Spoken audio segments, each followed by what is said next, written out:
First contact deception. The Arcser observation vessel hung motionless against the backdrop of stars, its quantum camouflage rendering it invisible to what its crew believed were Earth's primitive detection systems. Captain Nexus stood at the bridge's viewing port, his iridescent scales shifting colors as he watched the blue planet rotate below. Fascinating how they remained so fractured, he mused, manipulating the holographic display showing various human conflicts across the globe. Over 200 sovereign territories, constant diplomatic tensions, and yet they've managed to reach their moon. Their development pattern is highly unusual, Captain, Science Officer Vest noted, her tentacles dancing across multiple data streams. Most species achieve unity before reaching space.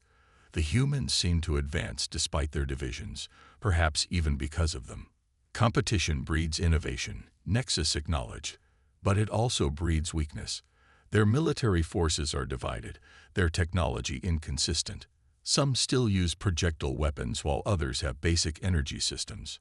The bridge crew continued their observations, meticulously documenting Earth's apparent capabilities. None of them noticed the quantum variance detector hidden in a seemingly defunct satellite, its sensors specifically tuned to the frequency of their cloaking technology. Deep beneath the Rocky Mountains, in a facility that officially didn't exist, Dr. Sarah Chen studied the incoming data from the detector network. "They're still there," she reported to General Marcus Hayes, who stood behind her watching the screens. 3 months in the same position. They really think we can't see them.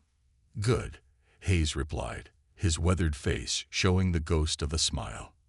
"Let's keep it that way. How's Project Mirror coming along?"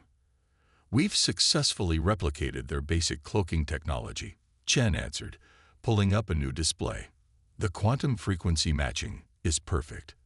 They won't be able to detect our ships when the time comes." In orbit, aboard the International Space Station, Commander Yuki Tanaka performed what appeared to be routine maintenance on the station's solar arrays. In reality, she was adjusting the position of specially designed quantum sensors, adding another layer to Earth's hidden detection grid.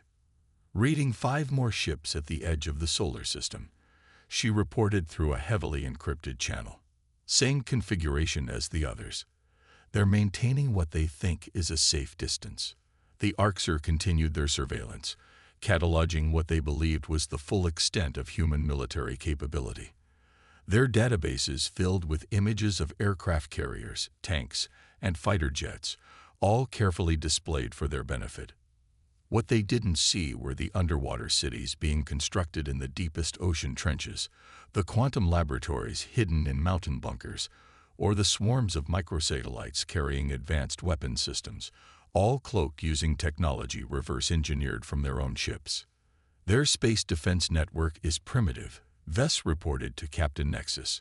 A handful of satellites, mostly for communication and observation. No weapons platforms detected. Nexus nodded, satisfied. They're not ready for contact.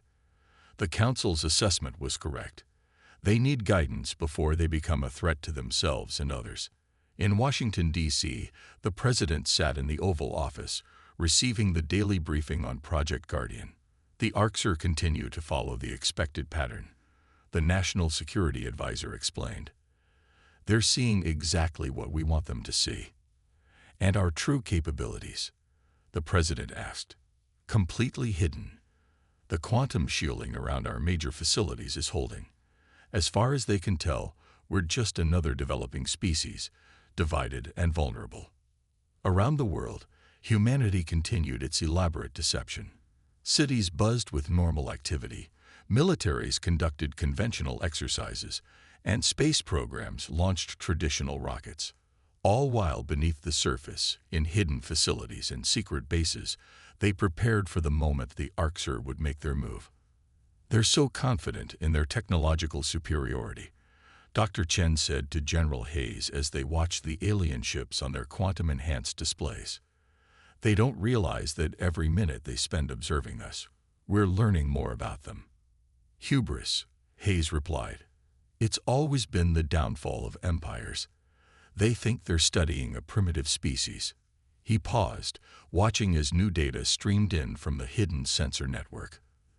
They don't understand that humans have turned deception into an art form. The Orcs' observation continued, their ships maintaining their perfect vigil above Earth. They recorded human broadcasts, analyzed military movements, and cataloged technological developments, all while missing the true story unfolding beneath their feet. The story of a species that had learned long ago that the best way to prepare for a fight was to make sure your opponent underestimated you until it was too late. And deep in their hidden facilities, humans waited, watched, and prepared. They knew first contact was coming. They knew the Orcs would try to guide their development. And when that moment came, humanity would be ready to show their observers exactly how much they had misunderstood about the species they thought they knew so well. The test of humanity. The day the Orcs finally revealed themselves, humanity put on its greatest performance. Their massive ships descended through Earth's atmosphere in a display of technological supremacy, positioning themselves above major cities worldwide. The sight of their crystalline vessels, each larger than a small city, sent exactly the reaction of awe and fear they expected through the human population. Captain Nexus stood proudly on his bridge as the first transmission was broadcast worldwide. People of Earth, we come in peace as guardians of galactic civilization. We have watched your development and come to offer guidance to your species. In the United Nations General Assembly, delegates performed their roles perfectly. Some nations demanded immediate acceptance of the aliens' offer, others called for caution, while a few advocated for complete isolation. The carefully choreographed chaos of human politics played out exactly as the Orcs expected. What the aliens didn't see was the quantum-encrypted communication network humming beneath the surface of these theatrical discussions.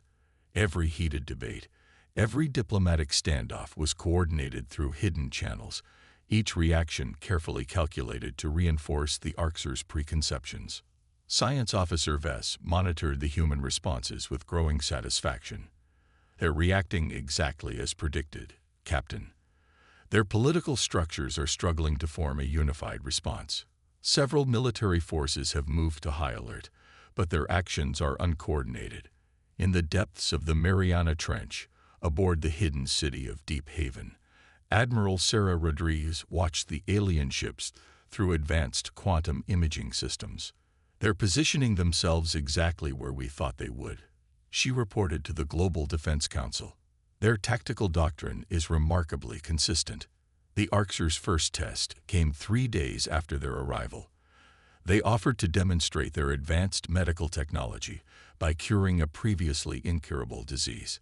The World Health Organization, following the carefully crafted response plan, accepted with a show of desperate gratitude. Dr. James Chen, head of the WHO's Public Research Division, met with the alien medical team. He played his role perfectly, appearing amazed by their technology, while secretly analyzing every aspect of their medical systems through nanoscale sensors woven into his clothing. The humans are adapting quickly to our presence, Vess reported to Captain Nexus. Perhaps too quickly. Their scientists are particularly eager to learn from us.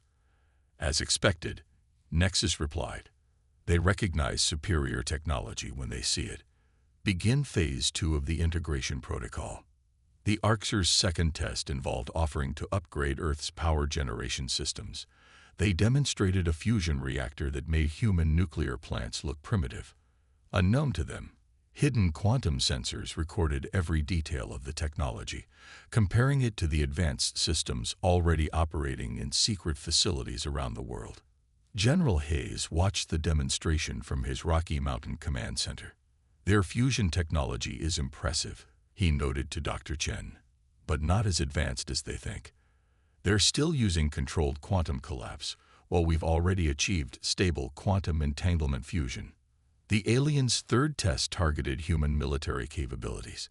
They staged a demonstration of their defensive systems, effortlessly intercepting a barrage of human missiles launched as part of a routine exercise. The Earth's military leaders responded with appropriate awe and concern.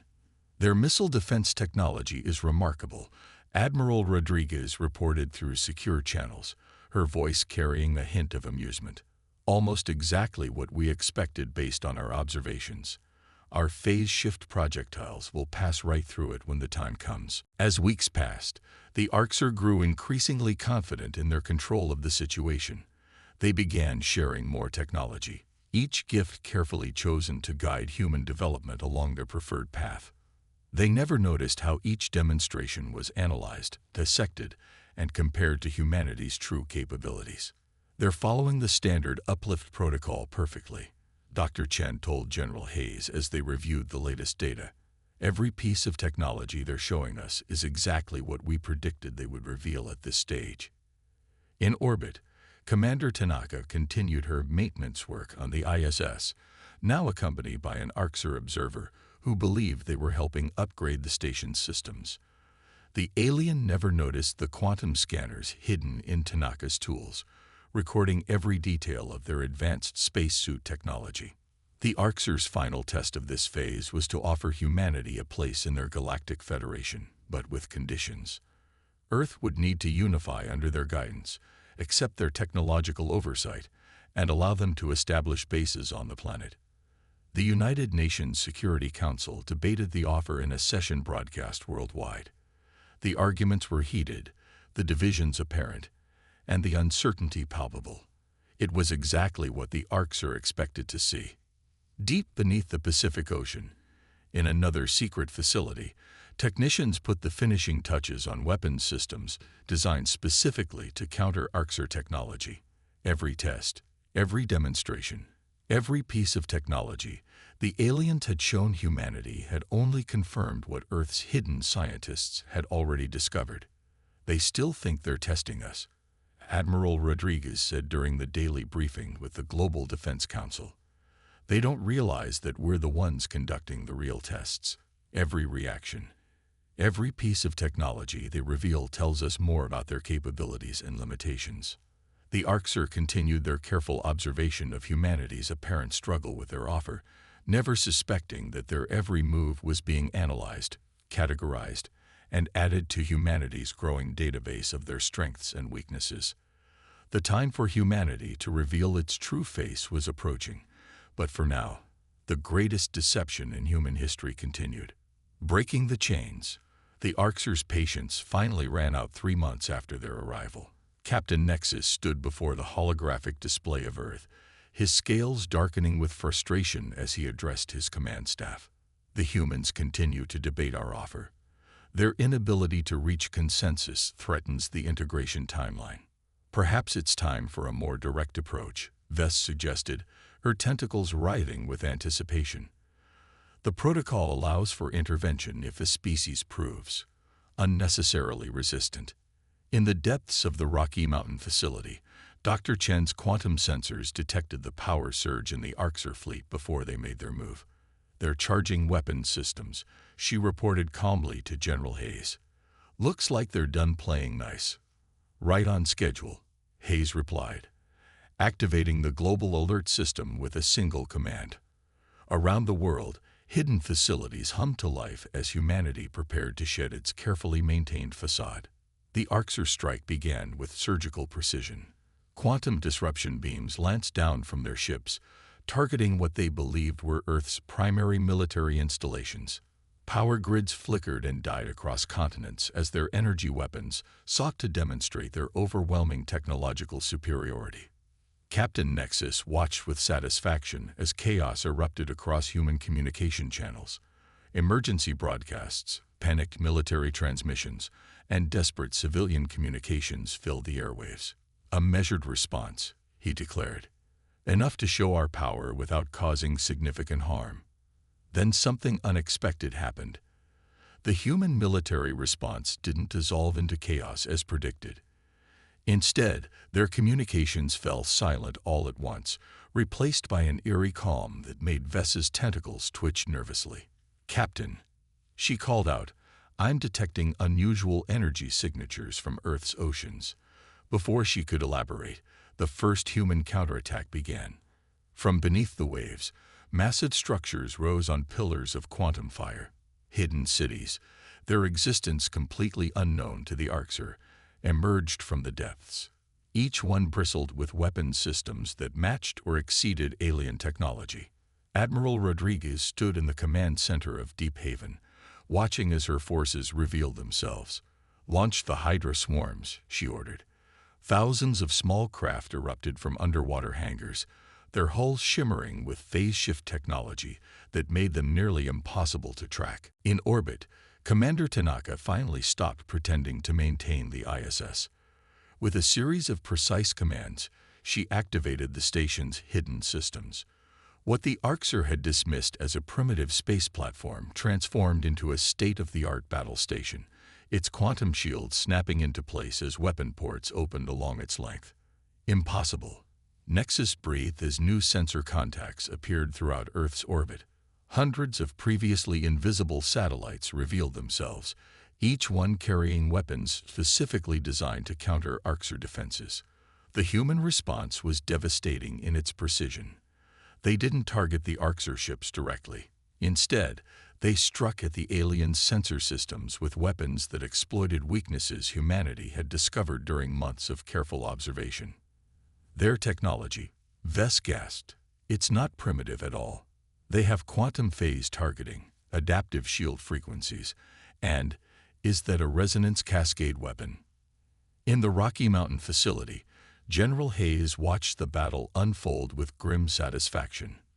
"Transmit Phase 1 message to all Orcs vessels," he ordered. Dr. Chen nodded, sending the carefully prepared communication to the alien fleet. Captain Nexus received the transmission with growing horror. The message was clear. Humanity had been watching, learning, and preparing for this moment long before the Orcs arrived. Every piece of technology the aliens had shown them, every demonstration of power, had only confirmed what humans had already discovered on their own. "Sir," Vess called out, her voice shaking. "Their weapons. They're not just similar to ours. They've improved on our designs. Their phase shift technology operates on principles we never considered." The battle in orbit turned into a demonstration of human ingenuity. The Hydra swarms moved with unpredictable patterns that confused Orcs targeting systems. Earth's revealed weapons platforms used varying attack strategies that made it impossible for the aliens to form an effective defense. From his command center, Hayes transmitted to the Orcs fleet, "Consider this a demonstration of humanity's true capabilities. Your assumptions about our species were flawed from the beginning. We are not your students or your subjects. We are your equals, perhaps more than equals in ways you're about to discover."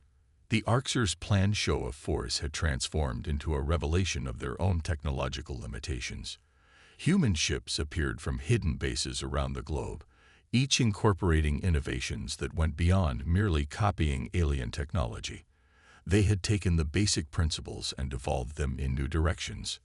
"Full retreat," Captain Nexus ordered, his scales now pale with shock. "Recall all ground forces immediately." But even as his ships attempted to withdraw, they found themselves caught in quantum gravity webs deployed by Earth's orbital defenses. Admiral Rodriguez's voice carried across all frequencies. "You're not going anywhere. Not until you understand exactly who and what you're dealing with. Humanity isn't just another species for you to guide or control. We're something you've never encountered before, a civilization that turned deception itself into an art form and preparation into a science." As the Orcs fleet hung immobilized in Earth's orbit, Captain Nexus realized that everything they thought they knew about humanity had been wrong. They hadn't been observing a primitive species struggling to advance. They had been watching a masterful performance, a deception so complete that they never questioned their own assumptions until it was too late. The human factor. The Orcs' defeat in orbit marked only the beginning of their education about humanity. As their ships hung immobilized in Earth's quantum gravity nets, Captain Nexus received a series of transmissions that shattered every assumption his species had made about human warfare. Each major military force on Earth demonstrated a completely different approach to combat. Chinese quantum stealth ships emerged from artificial clouds, using advanced atmospheric manipulation to create instant cover. Indian aerospace fighters demonstrated maneuvers that seemed to defy physics, their pilots pushing the boundaries of what the Arcser thought possible with inertial dampeners.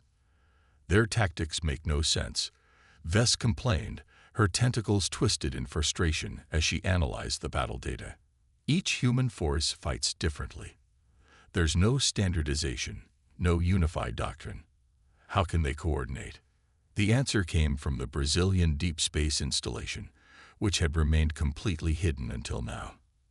Admiral Maria Santos's voice carried clear authority as she explained, "We don't coordinate in the way you understand it. Human military strength doesn't come from uniformity. It comes from diversity." In the Persian Gulf, Iranian submarines demonstrated warfare techniques that the Arcser had never conceived.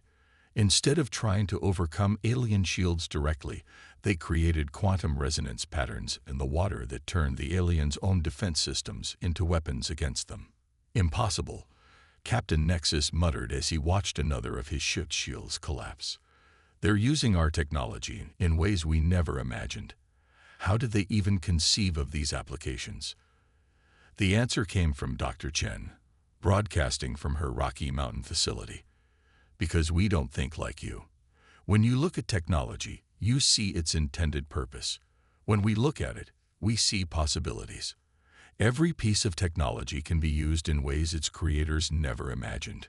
Russian aerospace forces demonstrated this principle by turning their ships' quantum engines into weapons. By creating controlled collapses in their drive systems, they generated waves of gravitational distortion that twisted space itself around the Arcser vessels. In African orbit, a coalition of nations revealed ships that combined ultra-modern technology with design principles drawn from ancient tribal warfare. Their vessels moved in patterns that seemed chaotic to Arcser sensors, but worked in perfect harmony to overwhelm enemy defenses. "Look at their ship designs," Vess reported, her voice tinged with disbelief. "Each nation, each culture has taken the same basic technology and developed it in completely different directions. Some of these applications shouldn't even be possible according to our understanding." General Hayes's voice came through on all channels. "That's because your understanding is limited by your expectations. You see technology as a linear progression. We see it as a tool that can be shaped by different perspectives and cultures."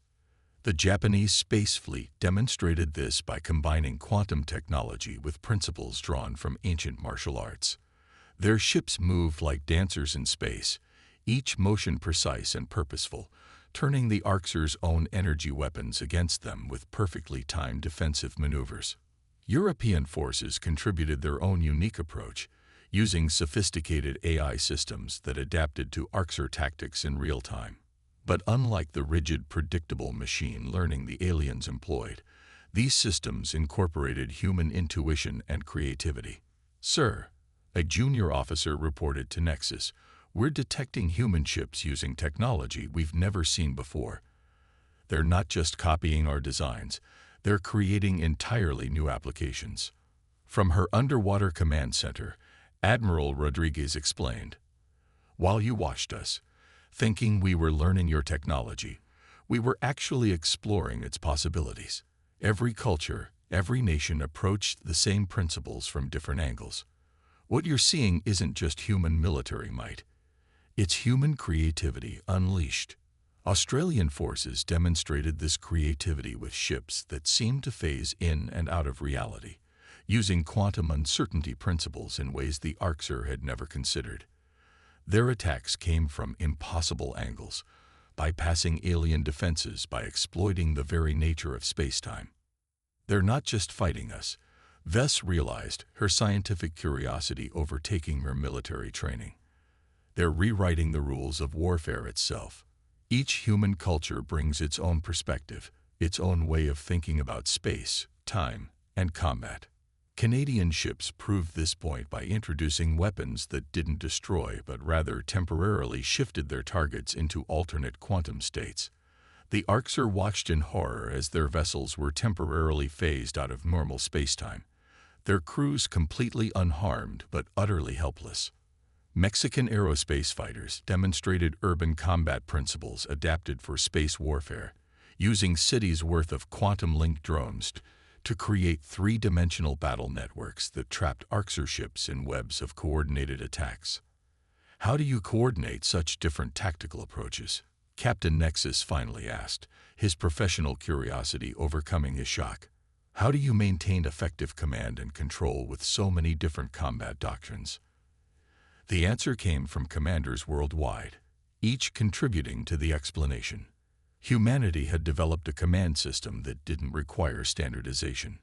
Instead, it embraced diversity, treating each different approach as a strength rather than a weakness to be corrected. You see chaos where we see opportunity, General Hayes explained. Every different approach, every unique perspective increases our ability to adapt and overcome. We don't need our forces to think alike. We need them to think differently, to see solutions others might miss. As the Arxer fleet hung helpless in Earth's orbit, Captain Nexus finally understood the true lesson of this encounter. His species had achieved technological supremacy through standardization and control. Humanity had surpassed them by embracing chaos, creativity, and diversity. Paradigm shift.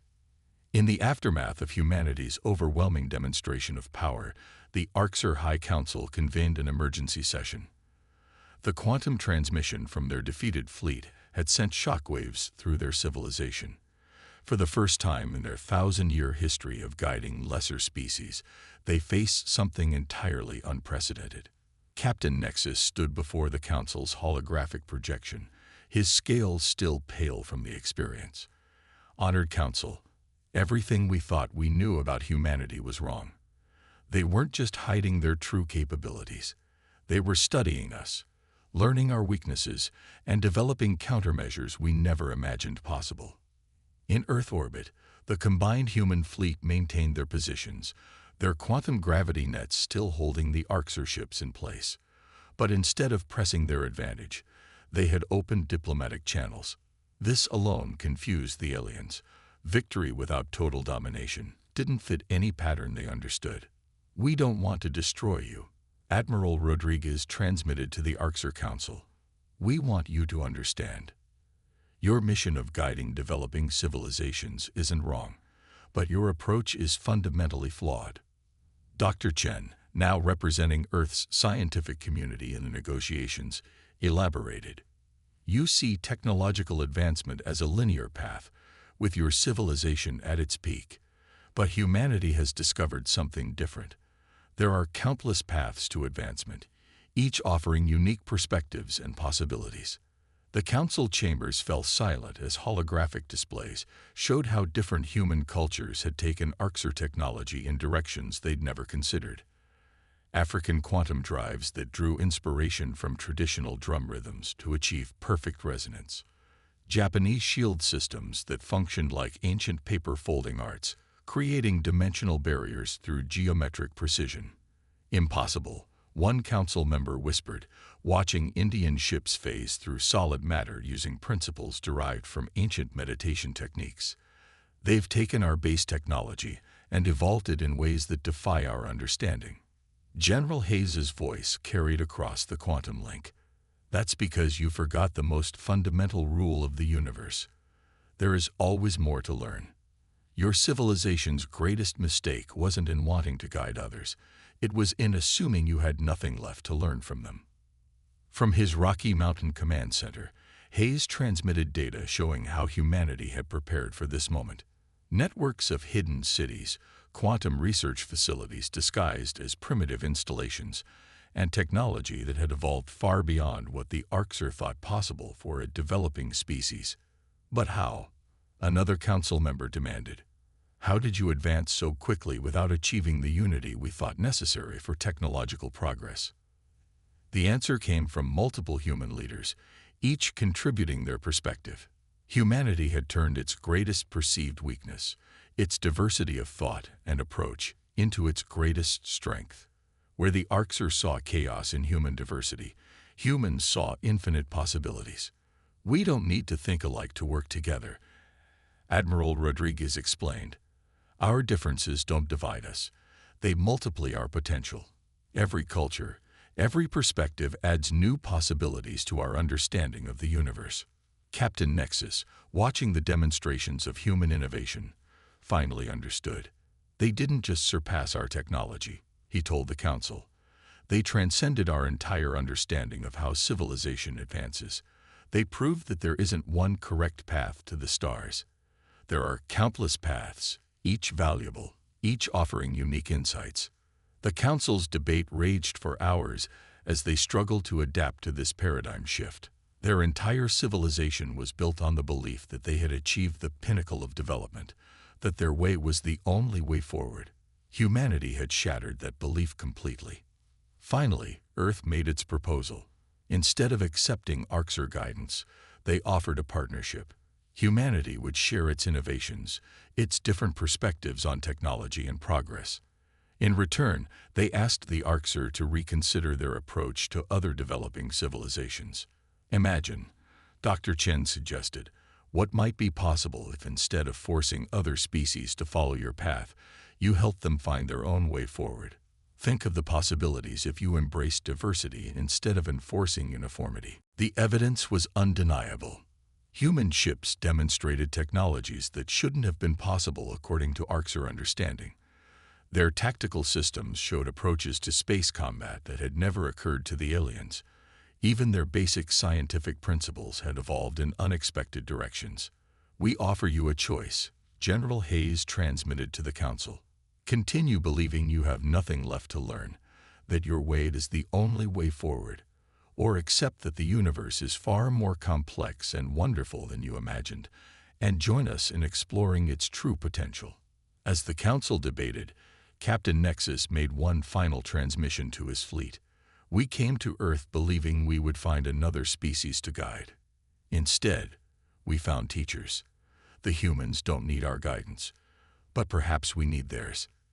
The Orcs' Council's decision would reshape the galaxy. Humanity had proved that true strength didn't come from enforcing a single path of development, but from embracing the infinite possibilities that arise when different perspectives meet and merge. They had shown that the future belonged not to those who insisted on their way, but to those who remained open to new possibilities. As the quantum gravity nets powered down, releasing the Orcs' fleet, Earth's combined forces maintained their vigilance. They had revealed their true strength not to dominate, but to teach. The lesson was clear. In the vast expanse of space, there was room for countless paths to the stars, each one offering its own unique view of the universe's infinite possibilities.